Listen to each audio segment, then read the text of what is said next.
जय हिंद साथियों, स्वागत है आप सभी का स्टडी एग्जाम एकेडमी के इस ऑनलाइन प्लेटफॉर्म पर।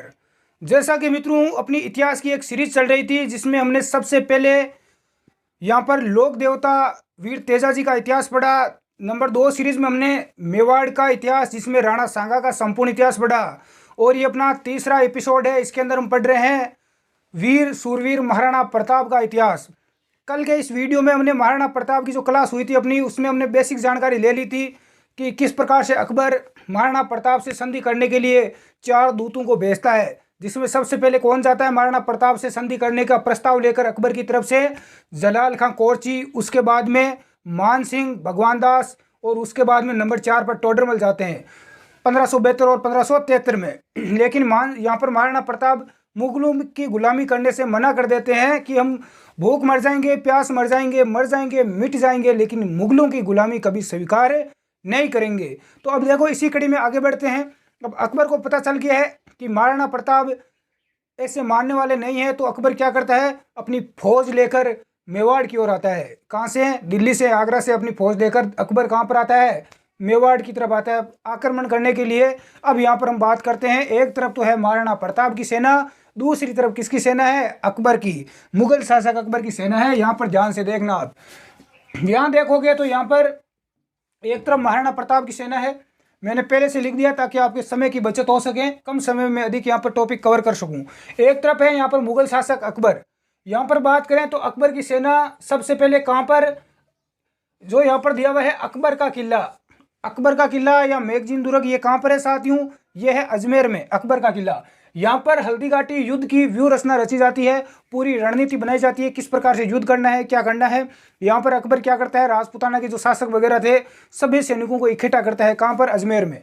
लेकिन यहाँ पर ध्यान रखना, उसके बाद में जो मांडलगढ़ भीलवाड़ा है, मांडलगढ़ कहाँ पर है? भीलवाड़ा में। यहाँ पर 18 से 21 दिन तक अकबर के जो मुगल सैनिक थे, इन सैनिकों को ट्रेनिंग दी जाती है युद्ध की। युद्ध करने की ट्रेनिंग कहाँ पर देता है अकबर अपने सैनिकों को? मांडलगढ़ भीलवाड़ा में। यहाँ पर क्यों देता है? क्योंकि देखो, जो अकबर के जो सैनिक थे वो पहाड़ी इलाकों में लड़ने में बिल्कुल भी सक्षम नहीं थे, और यहाँ पर जो महाराणा प्रताप के जो सैनिक थे वो पहाड़ी इलाकों में लड़ने में सक्षम थे, छापामार युद्ध नीति में बिल्कुल माहिर थे, लेकिन अकबर के सैनिक नहीं थे। तो जिसकी वजह से अकबर यहाँ पर पहाड़ी इलाकों में लड़ने के लिए अपने सैनिकों को तैयार करता है। कहाँ पर? मांडलगढ़ में। उसके बाद में अकबर की सेना आती है मोलेला गांव राजसमंद में। ये अकबर की सेना का अंतिम पड़ाव था। अकबर की सेना का अंतिम पड़ाव कहाँ पर था रे? मोलेला गांव में। मोलेला गांव कहाँ पर है? राजसमंद जिले में है। यहाँ पर अंतिम पड़ाव डालती है। और इधर क्या है अपनी? ये हल्दी घाटी है, हल्दी घाटी का मैदान है, ध्यान रखना। अब इधर बात करते हैं महाराणा प्रताप की। तो इधर महाराणा प्रताप की सेना ने अपना अंतिम पड़ाव कहाँ पर डाला था? लेसिंगा गाँव में। ये लेसिंगा गाँव कहाँ पर है? ये भी राजसमंद जिले में ही है, ध्यान रखना। अब यहाँ पर बात करते हैं हल्दी घाटी की। तो हल्दी घाटी में देखो, एक तरफ तो है खमनोर की पहाड़ियाँ। कौन सी पहाड़ियाँ है?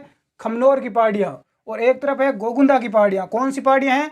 गोगुंदा की पहाड़ियाँ। इसलिए इसे गोगुंदा का युद्ध भी कहा गया था, खमनोर का युद्ध भी इसे कहा गया था। तो यहाँ पर ये हल्दी घाटी, जिसे मेवाड़ की थर्मोपोली कहा जाता है, हल्दी घाटी का युद्ध भी कहा जाता है। कब हुआ था हल्दी घाटी का युद्ध?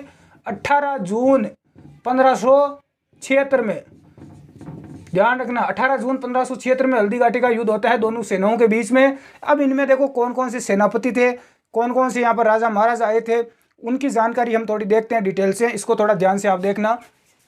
यहाँ तक आपका बिल्कुल यहाँ पर क्लियर है, तो इसको एक बार आप नोट भी कर लेते हैं, लिख लेना कहीं पर रोक कर वीडियो को।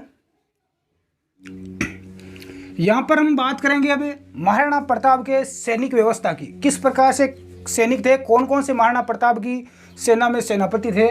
तो यहाँ पर ध्यान रखना, जो महाराणा प्रताप की सेना थी उसका जो हरावल दस्ता था, मध्य दस्ता था, इसके अलावा चंदावल भाग था। 3 भाग थे। सेना के 3 भाग होते हैं, एक तो सबसे आगे की पंक्ति, आगे के सैनिक, एक मध्य के यानी बीच के सैनिक, और एक सबसे पीछे के सैनिक। तो सबसे आगे का जो सेना का भाग होता है, जो अगली पंक्ति होती है, जिसे हमारे अभी वर्तमान में आगे कौन खड़े रहते हैं, युद्ध होता है तो कमांडो खड़े रहते हैं। तो कमांडो वाली पंक्ति, उससे बोला जाता है आगे वाली पंक्ति को हरावल भाग, सेना का आगे का भाग। मध्य का भाग होता है, इसके अलावा चंदावल बोला जाता है, सेना का सबसे पीछे वाला भाग। तो यहाँ पर जो हरावल दस्ता था सेना का, महाराणा प्रताप की सेना के जो आगे का भाग था, उसमें कौन खड़े थे?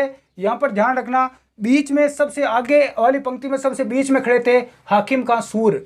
हाकिम खां सूर ये महाराणा प्रताप की सेना में एकमात्र मुस्लिम सेनापति थे, ध्यान रखना। एकमात्र मुस्लिम सेनापति कौन थे? हाकिम खां सूर थे। इसके अलावा हाकिम खां सूर के साथ में और कौन कौन थे? रावत सांगा थे। कौन थे? रावत सांगा। और इसके अलावा कृष्णदास चुंडावत। और कौन थे? कृष्णदास चुंडावत। ये तो हरावल पंक्ति में थे, आगे वाली पंक्ति में। मध्य वाली पंक्ति में बात करें तो मध्य वाली पंक्ति में सबसे बीच में कौन खड़े हैं? महाराणा प्रताप खड़े हैं। और महाराणा प्रताप के साथ में कौन है? राम सिंह है। और इसके साथ जाला बिद्दा है। जाला बिद्दा बाद में महाराणा प्रताप के जो मुकुट वगैरह है वो वहाँ पर धारण करते हैं, इसलिए जाला बिद्दा कहाँ थे? महाराणा प्रताप के साथ में थे। और जो सेना का सबसे पीछे का भाग था, पीछे वाली जो पंक्ति थी, दस्ता था, उसे चंदावल बोला जाता है। और उसका जो कमान किसके हाथ में थी? ये पुंजा भील था। कौन था? ये भील थे, ध्यान रखना, ये पुंजा भील था, इसके हाथ में थी सबसे पीछे वाली पंक्ति। ये सैनिक व्यवस्था थी महाराणा प्रताप की, इसको आप ध्यान रखना। यहाँ पर हम बात करें महाराणा प्रताप की सेना में हाथियों की, तो देखो ये तो सैनिक व्यवस्था हो गई। अब हाथी कौन कौन से थे? इसके अलावा महाराणा प्रताप का घोड़ा चेतक था, ये महाराणा प्रताप जिस पर सवार थे।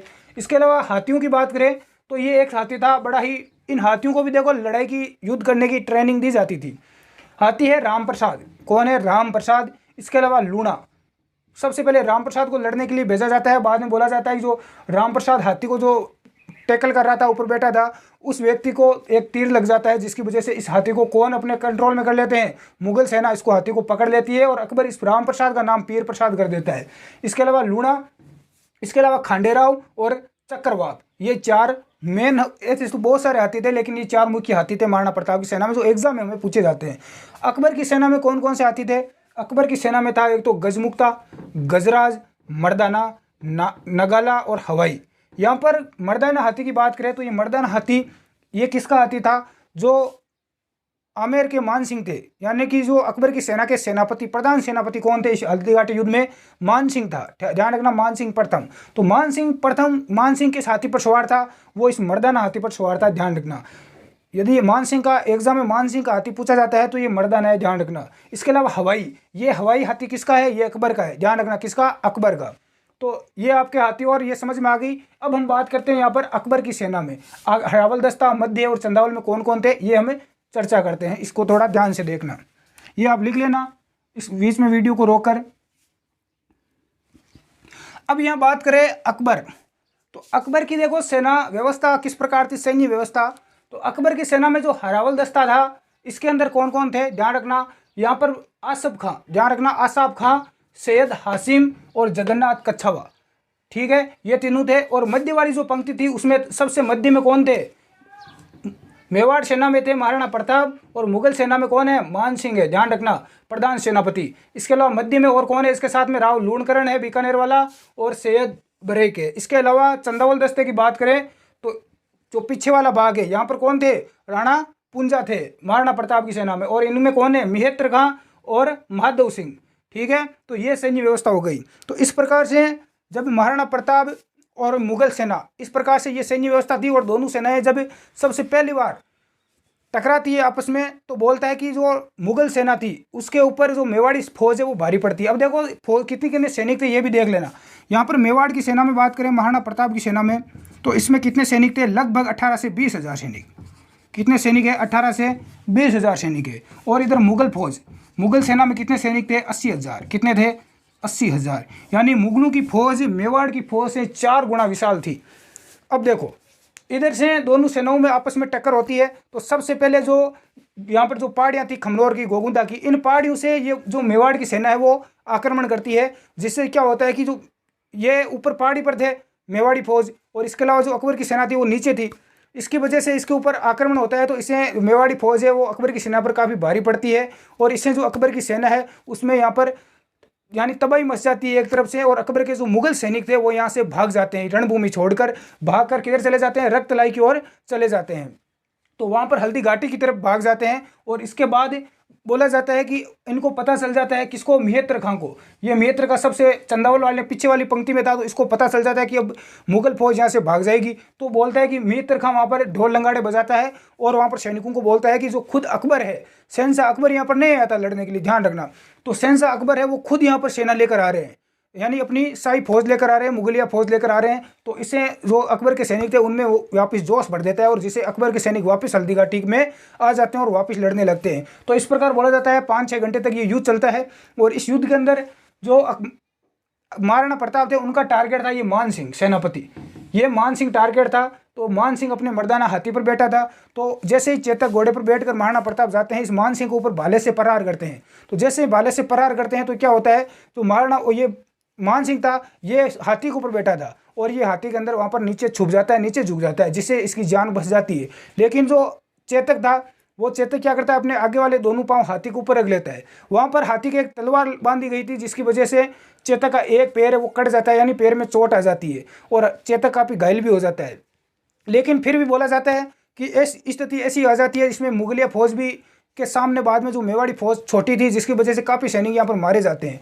तो यहाँ पर महाराणा प्रताप भी काफ़ी घायल की स्थिति में हो जाते हैं, इनके भी काफ़ी यहाँ पर घाव वगैरह लग जाते हैं, जिसकी वजह से बोला जाता है कि इनको जो झालाबीदा थे, झालाबीदा ने महाराणा प्रताप को वहाँ से सुरक्षित निकाल दिया रणभूमि से। महाराणा प्रताप रणभूमि से चले जाते हैं बाहर, उनको भेज दिया जाता है और झालाबीदा उनके जो वस्त्र वगैरह वो पहन लेते हैं, राज मुकुट वगैरह मेवाड़ का।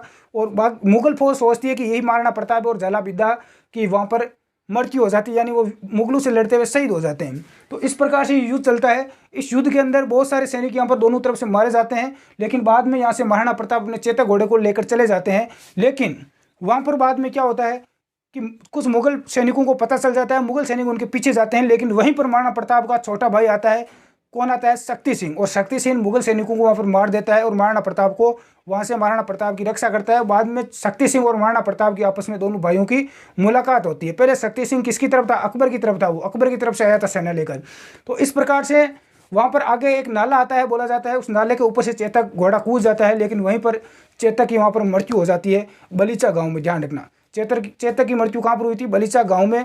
और बलीचा गांव के अंदर ही चेतक का वहाँ पर क्या बना हुआ है, स्मारक बना हुआ है। इस युद्ध का कोई रिजल्ट नहीं निकल पाता है, क्योंकि इस युद्ध के पीछे तो महाराणा प्रताप जो मुगल था अकबर, उसका उद्देश्य था महाराणा प्रताप को अपने अधीन लाना, महाराणा प्रताप को अपना गुलाम बनाना, महाराणा तो इस प्रकार से बंदी बनाना। लेकिन इस मकसद में जो अकबर है और उसकी सेना बिल्कुल भी कामयाब नहीं होती है। कुल मिलाकर इस युद्ध का कोई भी यहाँ पर रिजल्ट नहीं निकल पाता है।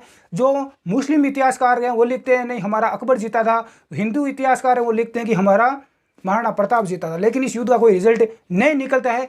कहने का मतलब है कि हल्दी घाटी युद्ध से यानी मुगलों के और यहाँ पर मेवाड़ के बीच में जो संघर्ष है उसकी शुरुआत होती है। अब तो युद्ध और आगे लंबा चलने वाला है मेवाड़ के बीच में और अकबर की सेना के बीच में, अकबर के बीच में। तो देखो इस युद्ध में क्या क्या होता है, इस युद्ध का कोई रिजल्ट नहीं निकलता है। तो इस प्रकार से देखो चेतक घोड़ा था महाराणा प्रताप का, उसकी मृत्यु कहाँ पर होती है, बलीचा गांव राजसमंद जिले में है। ठीक है, यहीं पर इसका स्मारक बना हुआ है। इसके अलावा जो शक्ति सिंह है ये महाराणा प्रताप के भाई है, इन दोनों का भाइयों का यहाँ पर बलीचा गांव में मिलाप होता है, यानी दोनों भाई गले मिलते हैं। और इसका जो घोड़ा था शक्ति सिंह का, उसका नाम था केटक, ये भी चेतक का भाई था। तो केटक है ये प्रताप को कौन देता है, शक्ति सिंह दे देता है। इसे वहाँ से महाराणा प्रताप इस केटक घोड़े पर बैठकर कहाँ पर जाते हैं, कोलियारी गांव में पहुँचते हैं। कोलियारी गांव कहाँ पर है साथियों, ये उदयपुर जिले में है। और यहीं पर क्या होता है, इनका इलाज किया जाता है। इसके बाद में जो यहाँ पर एक चीज़ का ध्यान रखना, यहाँ पर जो खून बहा था इस हल्दी घाटी युद्ध में, यहाँ पर एक इतिहासकार भी शामिल था इस युद्ध में। अकबर की सेना में एक इतिहासकार था, उसका नाम था बदायूनी। ये बदायूनी है, इसने इस युद्ध को अपनी आंखों से देखा था और जैसा देखा था वैसा इसने अपने ग्रंथ में लिखा था। तो बदायूनी बाद में क्या करता है कि राजपूतों के खून से अपनी दाढ़ी को रंगता है। ठीक है, ये भी ध्यान रखना। कौन सा ऐसा इतिहासकार था जिसने राजपूतों के रक्त से यानी खून से अपनी दाढ़ी को रंगा था, वो बदायूनी था। यहाँ पर बात करें युद्ध के अंदर कौन कौन से सैनिक है यानी कि वो सेनापति वगैरह वो इस युद्ध में वीरगति को प्राप्त हुए थे महाराणा प्रताप की मेवाड़ी फौज से। तो झालाबीदा, राम सिंह, रामदास राठौड़, कृष्णदास चुंडावत, ये सभी वीरगति को प्राप्त होते हैं इस हल्दी घाटी युद्ध में। यहाँ पर बात करें तो अकबर की सेना के जो मान सिंह थे प्रधान सेनापति, इसके अलावा आसाफ खां, जगन्नाथ कच्छावा, ये सभी यहाँ से कहाँ पर चले जाते हैं, हल्दी घाटी से यहाँ से चले जाते हैं गोगुंदा। कहाँ पर चले जाते हैं, गोगुंदा में चले जाते हैं। इसके बाद ध्यान रखना गोगुंदा में ये काफ़ी टाइम तक वहाँ पर रुकते हैं, लेकिन बाद में महाराणा प्रताप वापस वहाँ पर जाते हैं अपनी सेना लेकर। और गोगुंदा में जो मुगल सेना रुकी थी उसको जो भी रसद सामग्री बाहर से, पानी वगैरह रसद खाने पीने की सामग्री बाहर से मिल रही थी, तो महाराणा प्रताप और उसकी सेना वहाँ से बाहर की जो रसद सामग्री थी वो सारी बंद कर देती है, जिससे यहाँ के सैनिक भूखे मरने लगते हैं। ये मुगल जो भी सैनिक है भूखे मरने लगते हैं और बाद में ये यहाँ से छोड़कर गोगुंदा को पुणे यहाँ से चले जाते हैं। तो यहाँ तक आप ध्यान रखना, लिख लेना यहाँ तक। और आगे बढ़ते हैं।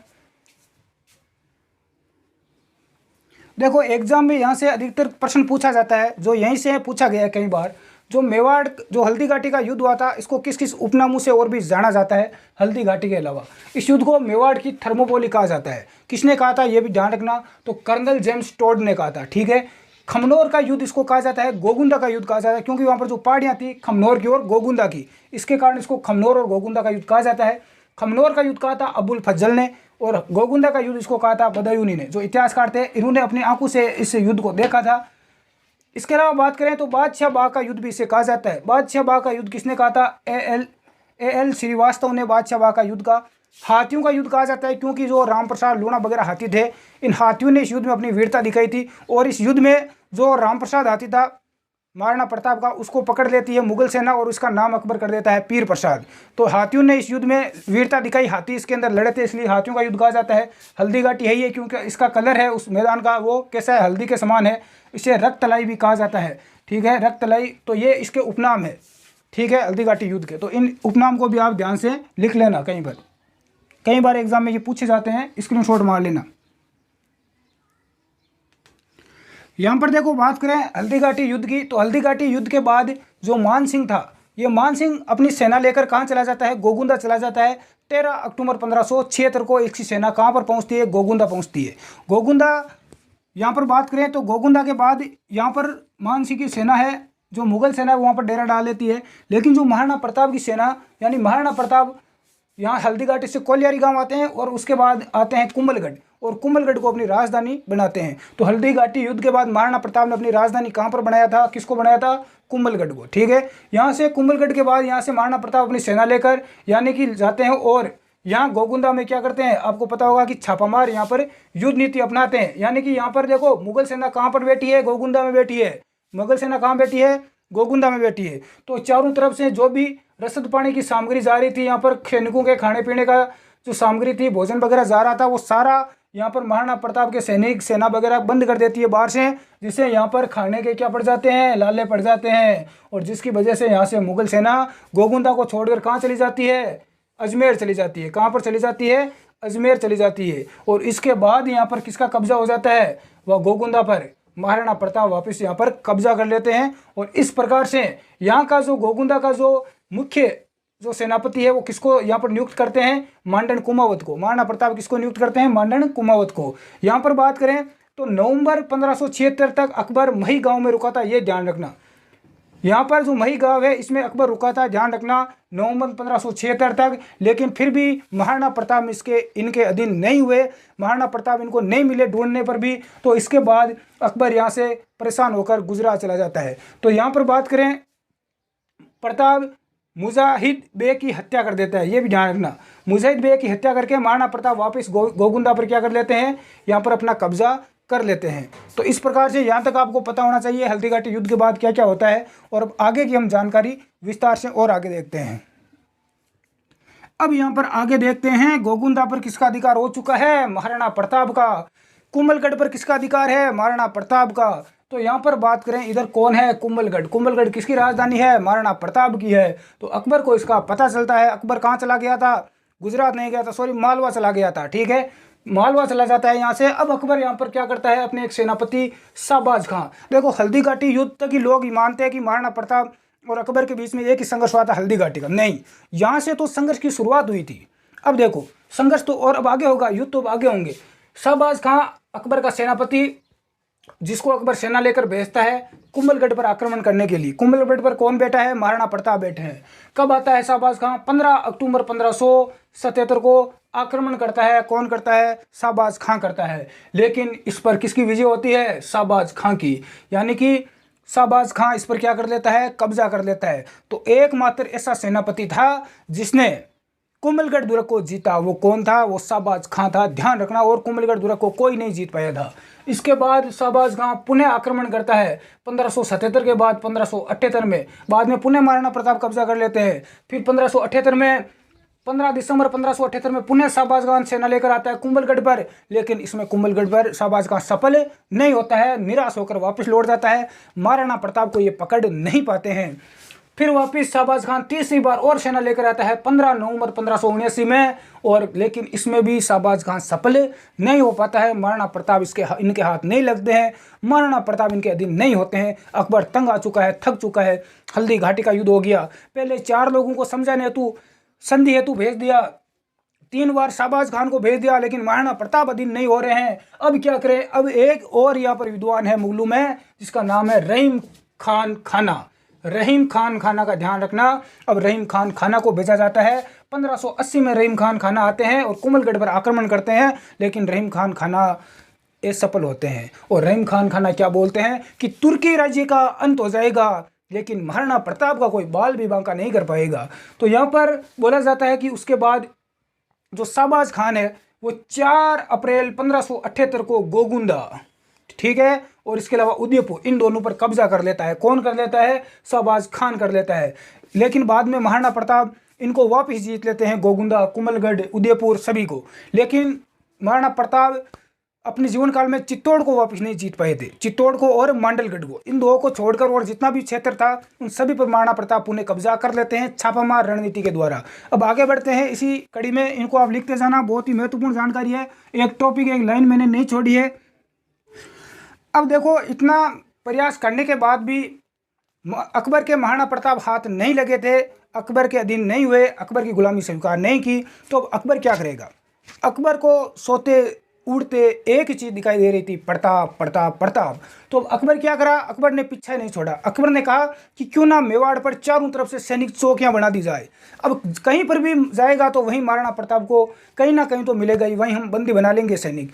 तो 4 यहाँ पर अकबर है वो सैनिक चौकियां बनाता है। अकबर ने मेवाड़ में 4 सैनिक चौकियां स्थापित करता है, चारों तरफ से घेर लेता है मेवाड़ को। एक तो देबारी जो कहाँ पर है? उदयपुर में। एक दिवेर राजसमंद में, देसूरी पाली में, और देवल डूंगरपुर में, वागड़ में। तो यहाँ पर 4 सैनिक चौकियां स्थापित करता है अकबर। यहाँ पर देवारी की बात करें तो देवारी का जो प्रमुख बनाया जाता है वो भगवान दास को बनाया जाता है, भगवंत दास को। दिवेर राजसमंद का दरिया सुल्तान को। तो यहाँ पर बात करें तो ये 4 सैनिक चौकियां हैं। बाद में महाराणा प्रताप इन चारों सैनिक चौकियों को अलग अलग करके ध्वस्त कर देते हैं, इसकी भी हम आगे पढ़ेंगे, युद्ध होता है वहाँ पर।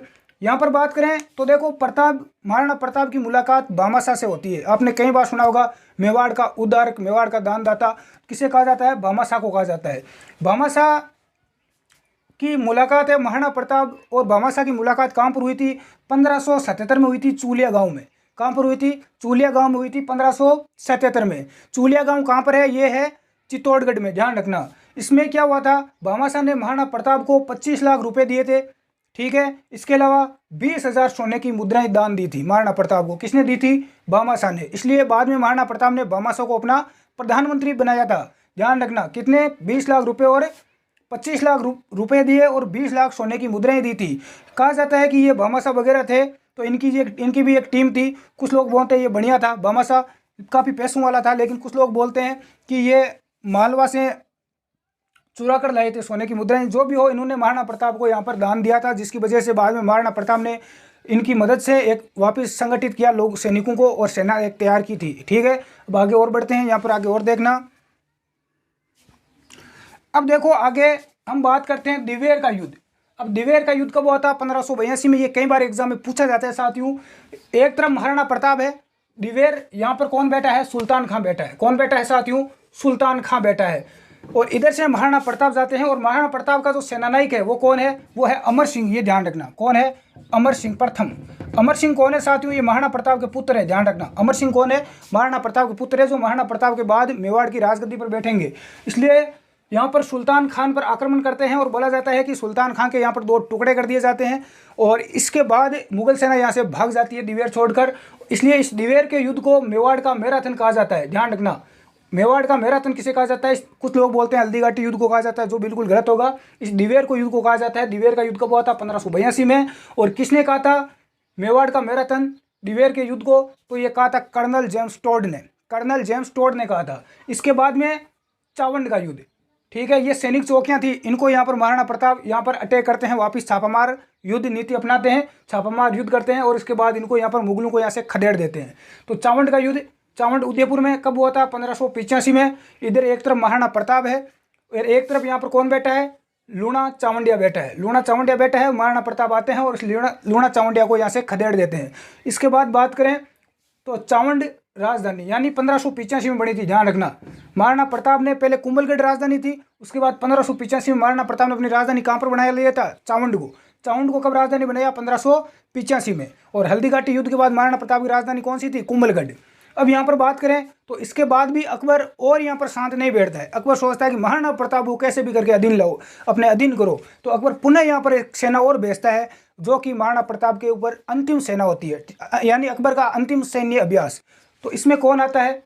1585 में भेजता है अकबर सेना जगन्नाथ कच्छावा को। किसको? जगन्नाथ कच्छावा को सेना लेकर भेजता है 1585 में महाराणा प्रताप पर आक्रमण करने के लिए। और ये सबसे अंत में कौन आया था? जगन्नाथ कच्छावा आया था, ध्यान रखना। तो यहाँ पर जगन्नाथ कच्छावा 1586 तक रुकता है, 1 साल तक ये यहाँ पर रुकता है। लेकिन इसको यहाँ पर अकबर यानी महाराणा प्रताप का कोई सुराग तक नहीं मिल पाता है कि महाराणा प्रताप कहाँ पर है। इनकी सेना ढूंढती है मेवाड़ में, लेकिन महाराणा प्रताप इनको कहीं नहीं मिलते हैं। तो यहाँ पर जगन्नाथ कच्छावा परेशान होकर बेचारा वापस चला जाता है। और उसके बाद यहाँ पर 1597 में जब तक महाराणा प्रताप की मृत्यु होती है, तब तक यहाँ पर अकबर गलती से भी वापस आक्रमण नहीं करता है। तो ये इस प्रकार से सैन्य अभ्यास थे, पूरी मैंने आपको बताई। यहाँ तक राम कहानी। आगे थोड़ा और देख लेते हैं जो कुछ बचा हुआ है। या महाराणा प्रताप की मृत्यु की बात करें तो महाराणा प्रताप की जो मृत्यु है वो बोला जाता है कि एक बार जंगल में अपने पुत्र अमर सिंह को धनुर्विद्या सिखा रहे थे। उसी समय एक बाण है वो उनके हाथ से जो धनुष था उससे वहाँ पर बाण आकर उनके पेट में हाथ में लग जाता है। और उसकी वजह से महाराणा प्रताप धीरे धीरे अस्वस्थ होने लगते हैं, बीमार होने लगते हैं। और 19 जनवरी 1597 को उनकी मृत्यु हो जाती है। तो यहाँ पर बात करें महाराणा प्रताप की छतरी कहाँ पर बनी हुई है, तो ये बांडोली उदयपुर में बनी हुई है, ध्यान रखना, कई बार एग्जाम पूछा जाता है। और 8 खंभों की छतरी बनी हुई है, 8 खंभों की है। और किसने बनाई थी? उनके पुत्र अमर सिंह ने इसका निर्माण कार्य करवाया था। यहाँ पर महाराणा प्रताप के शासनकाल में कौन कौन से निर्माण कार्य हुए थे? तो महाराणा प्रताप ने चावंडा माता का मंदिर बनवाया था, इसके अलावा हरिहर मंदिर बनवाया था। यहाँ पर बात करें महाराणा प्रताप के जीवन काल में जो उनके शासनकाल में जो रचित जो ग्रंथ है वो कौन कौन से हैं? यहाँ पर जो चक्रपाणि मिश्र है, इन्होंने कौन कौन सा ग्रंथ लिखा था? विश्व वल्लभ महाराणा प्रताप के जीवन काल में लिखा गया। उनके शासनकाल में मूर्तमाला, राज्य अभिषेक पद्धति, ये 3 ध्यान रखना किसने लिखे थे? चक्रपाणि मिश्र ने। यहाँ ध्यान रखें हेमरतन सूरी, तो हेमरतन सूरी ने कौन कौन से ग्रंथ लिखे? सीता चौपाई, महिपाल चौपाई, अमर कुमार चौपाई, इसके अलावा गोरा बादल, पद्मिनी चरित चौपाई। इनको आप लिख लेना, स्क्रीनशॉट मार लेना या आप लिख लेना। इसके अलावा बात करें दूसरा आड़ा ने प्रताप पर छतरी व माला साधु ने प्रताप पर झूलना ग्रंथ की रचना की थी। तो इस प्रकार से महाराणा प्रताप का इतिहास यहाँ पर पूरा समाप्त होता है। जो हमने पढ़ा पूरा बारीकी से, कोई भी चीज़ छूटी नहीं है, एग्जाम की दृष्टि से भी और एक कहानी की दृष्टि से भी यदि कोई देख रहा है तो ये पूरा यही इतिहास है महाराणा प्रताप का, जो हमने यहाँ पर समझने का प्रयास किया। इससे पहले वाले पार्ट में देख लेना, उसमें हमने बेसिक जानकारी बचपन की इसमें दी थी। और यहाँ पर हम बात करें तो इससे पहले हम राणा सांगा का इतिहास पढ़ चुके हैं पूरा बारीकी से कहानी के तौर पर। और इसके अलावा लोक देवता वीर तेजाजी का आज 3 यहाँ पर प्रमुख ऐसे वीर योद्धाओं का हम इतिहास पढ़ चुके हैं। अगली कड़ी में किसका आपको इतिहास पढ़ना है या आपको कहानी के माध्यम से उसको जानना है तो आप नीचे कमेंट बॉक्स में बता सकते हैं। धन्यवाद, जय हिंद। चैनल को सब्सक्राइब और इस वीडियो को ज़्यादा से ज़्यादा शेयर करें। धन्यवाद।